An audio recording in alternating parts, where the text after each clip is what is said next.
नमस्कार दोस्तों। भागो भागो भागो, आ गया आ गया आ गया। अब आप मुझे पूछेंगे क्या आ गया, तो मैं भी नहीं बता सकता क्या आ गया। ऐसा कई बार हुआ है कि एक तरफ से आवाज आती है भीड़ में भागो भागो, और भीड़ भागने लगती है और किसी को पता नहीं होता कि पहला व्यक्ति क्यों भागा। आजकल कुछ ऐसा ही हो रहा है। सब कह रहे हैं बीजेपी की 400 सीट आ गई तो मोदी जी संविधान बदल देंगे। क्या बदल देंगे, विपक्ष भी नहीं बता रहा और आम आदमी को तो पता होने का मतलब ही नहीं है संविधान में ऐसा क्या रहा है जिसे अब मोदी जी बदल देंगे।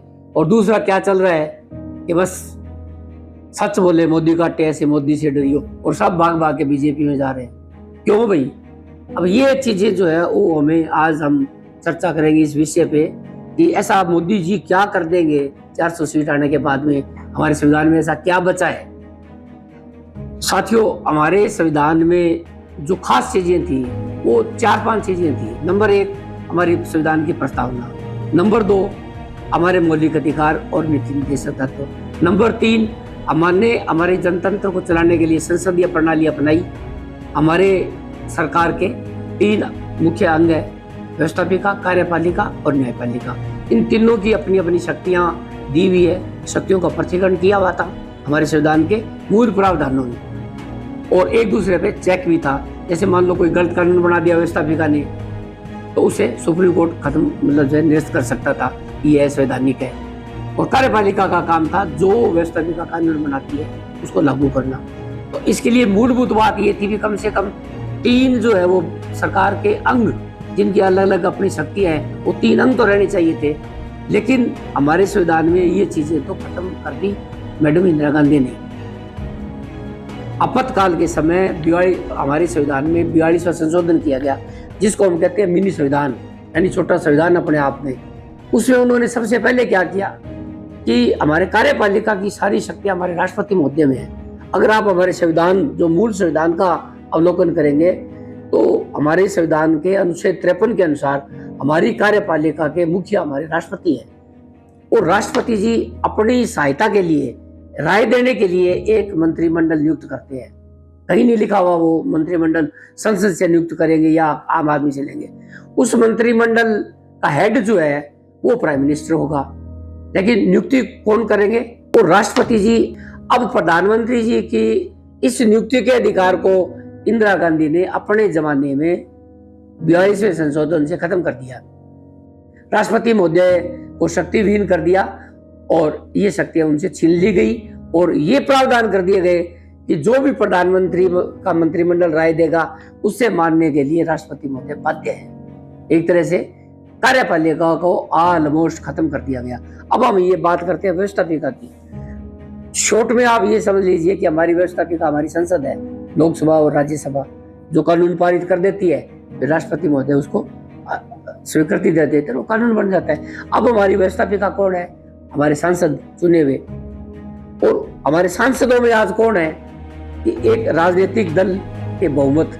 और एक चीज आप और समझते जाइए कि हमारे संविधान में राजनीतिक दल नाम की कोई चिड़िया है ही नहीं। हमारे संविधान में कहीं नहीं लिखा हुआ कि संसद में बहुमत, किसी राजनीतिक दल के बहुमत का नेता प्रधानमंत्री बनेगा, ऐसा कहीं नहीं है।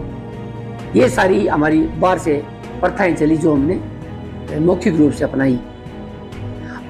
इलेक्शन कमीशन 2023 के अधिनियम के अनुसार प्राइम मिनिस्टर के हाथ में आने के पश्चात अब एक ही चीज रह गई, सर्वोच्च न्यायालय। सर्वोच्च न्यायालय और उच्च न्यायालयों में जजों की नियुक्ति। क्योंकि आजकल हम देख रहे हैं कि जजेस के बारे में भी एक उपधारणा आ गई। ये प्रो बीजेपी जज है, ये प्रो कांग्रेस जज है, एक्स्ट्रा एक्स, इस तरह से काफी बातें आ रही है।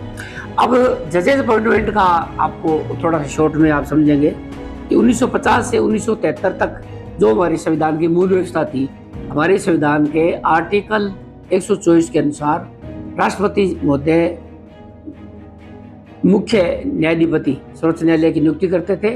फिर सीजीआई के कंसल्टेशन से बाकी सुप्रीम कोर्ट जजेस की, हाईकोर्ट जजेस की नियुक्तियां की जाती थी। ये व्यवस्था 1973 तक चल रही थी। 1973 में कार्यपालिका ने अप्रत्यक्ष रूप से जो है वो जजेस के अपॉइंटमेंट में हस्तक्षेप किया, और एन राय को जो है वो 3 वरिष्ठ सुप्रीम कोर्ट के जजेस सुपरसीड करते हुए मुख्य न्यायाधिपति बनाया गया, क्योंकि पहले जो था वो वरिष्ठतम जो न्यायाधीश होते थे वो ही सीजीआई बनते थे।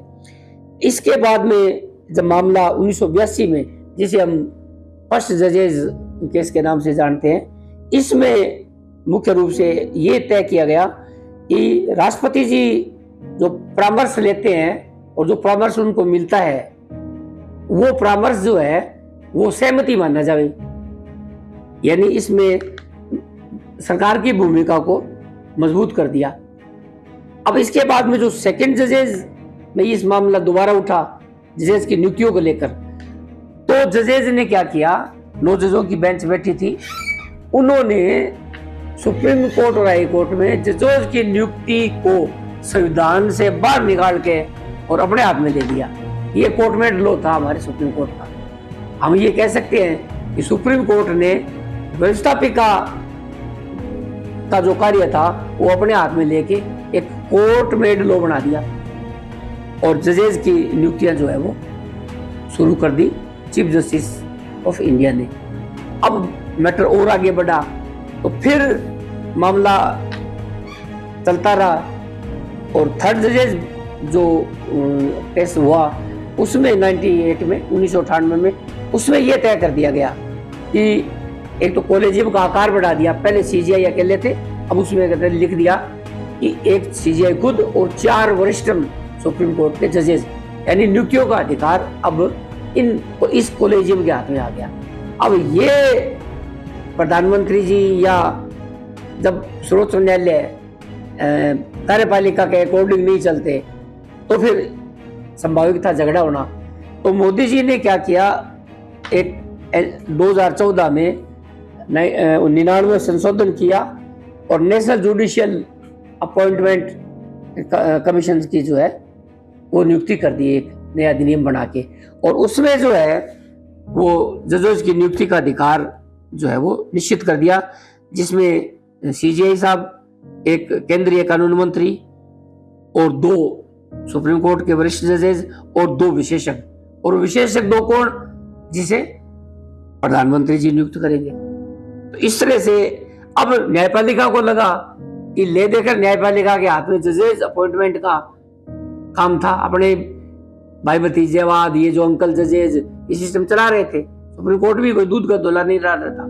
तो वो लड़ाई डायरेक्ट शुरू हुई जब मोदी जी ने ये एक्ट बना दिया, तो उठा के सुप्रीम कोर्ट ने 2015 में इसको रद्द कर दिया, 99 संशोधन के कुछ भाग को, और ये जो मोदी जी ने नया एक्ट बनाया था। अब दोस्तों लड़ाई सिर्फ ये रहेगी, अब ये अगर मोदी जी की सरकार आई, संविधान संशोधन करने की स्थिति में आई, तो वो हाई कोर्ट और सुप्रीम कोर्ट में जजेस अपॉइंटमेंट का अधिकार सुप्रीम कोर्ट से छीनकर जो है वो कार्यपालिका में लाएगी या व्यवस्थापिका में लाएगी। ये चीज अगर जो होने वाली है वो ये हो सकेगी। अब ये जो चीज है जो जहां तक मैं जो अध्ययन कर पाया, एक ग्रामीण क्षेत्र का वकील हूँ, जितना मेरा ज्ञान था कि अगर मोदी सरकार आ गई तो क्या करेगी, इस बस यही चीज बची है संविधान में कि न्यायपालिका पे नियुक्ति की जाए, क्योंकि सुप्रीम कोर्ट जजेस में आजकल क्या है, आफ्टर रिटायरमेंट, यानी एक सुप्रीम कोर्ट या हाई कोर्ट का मुख्य न्यायाधीश अपने कार्यकाल के बाद कैसे सरकार में जो है वो कढ़ाई में अपना हाथ रखे, उसके लिए उनको पहले से तय होता है और वो फैसले सरकारों के हाथ में देते रहते हैं। अब ये लड़ाई का अंत आपको आगे देखना है जो क्या हो। इसी के साथ ही जय हिंद, वंदे मातरम, इनकलाब जिंदाबाद।